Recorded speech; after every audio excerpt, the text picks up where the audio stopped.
کہ آپ خود دیکھ کر حیران رہ جائیں گے. آپ کو کبھی کسی چیز کی کمی نہیں رہے گی انشاءاللہ العزیز اس کے حکم سے. اگر ویڈیو اچھی لگے تو اس کو لائک ضرور کیجئے گا اور آگے بھی شیئر کر دیجئے گا تاکہ کسی دوسرے کو ہماری وجہ سے فائدہ پہنچے تو ہمارے لیے صدقہ جاریہ بن جائے. جو نئے ہیں اس چینل پر، اس چینل کو سبسکرائب کر لے، بیل آئیکن کو بھی دبا لیں تاکہ میری اگلی آنے والی ویڈیو آپ تک پہنچ سکے.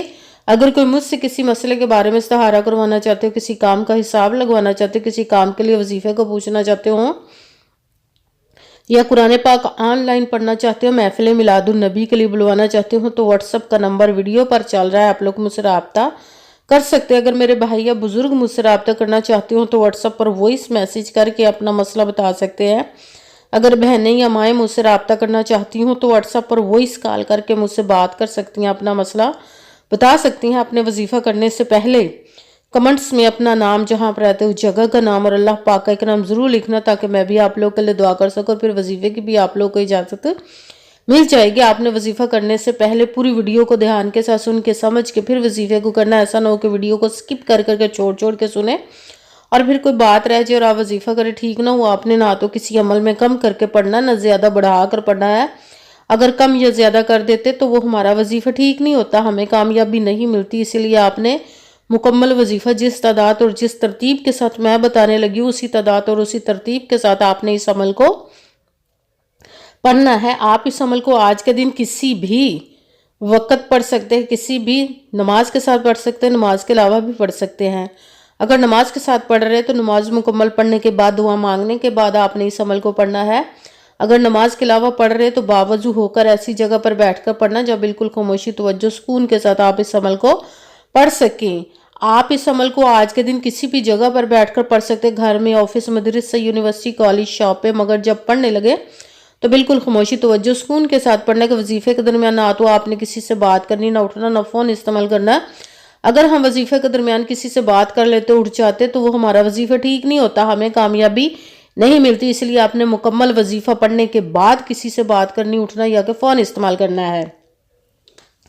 جب آپ وظیفہ کرنے کے لیے بیٹھ کے تو سب سے پہلے ایک مرتبہ آپ نے درود پاک پڑھنا. کوئی سا بھی درود پاک پڑھ سکتے ہیں، مگر درود ابراہیمی جو نماز میں پڑھا جاتا ہے وہ والا درود پاک پڑھ لے تو زیادہ بہتر، ورنہ کوئی سا بھی درود پاک آپ پڑھ سکتے. درود پاک پڑھنے کے بعد آپ نے ایک مرتبہ اعوذ باللہ من الشیطان الرجیم بسم اللہ الرحمن الرحیم پڑھ کر اپنے مقصد کی نیت کر لینی جس کے لیے آپ اس عمل کو پڑھنے لگے. پھر سب سے پہلے نمبر پر جو آپ نے وظیفہ پڑھنا ہے وہ رب کائنات کی پسندیدہ تسبیح ہے، سبحان اللہ و بحمدہ سبحان اللہ العظیم، سبحان اللہ و بحمدہ سبحان اللہ العظیم، سبحان اللہ و بحمدہ سبحان اللہ العظیم، سبحان اللہ و بحمدہ سبحان اللہ العظیم، سبحان اللہ و بحمدہ سبحان اللہ العظیم، سبحان اللہ و بحمدہ سبحان اللہ العظیم. اس کو آپ نے ایک تسبیح 100 مرتبہ 100 ٹائم پڑھنا ہے، نہ ایک کم نہ ایک زیادہ. دوسرے نمبر پر جو آپ نے وظیفہ پڑھنا ہے وہ ہے استغفر اللہ، استغفر اللہ، استغفر اللہ، استغفر اللہ، استغفر اللہ، استغفر اللہ، استغفر اللہ، استغفر اللہ.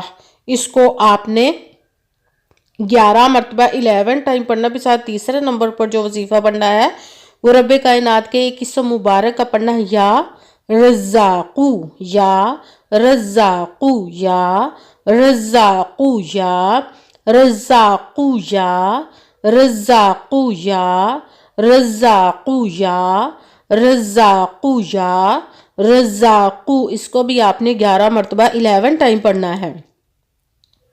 سب سے پہلے ایک مرتبہ درود پاک پڑھا، پھر ایک مرتبہ اعوذ باللہ من الشیطان الرجیم بسم اللہ الرحمن الرحیم پڑھ کر اپنے مقصد کی نیت کر لینی جس کے لیے آپ اس عمل کو پڑھنے لگے. پھر پہلے نمبر پر جو آپ نے وظیفہ پڑھنا ہے وہ ہے سبحان اللہ و بحمدہ سبحان اللہ العظیم.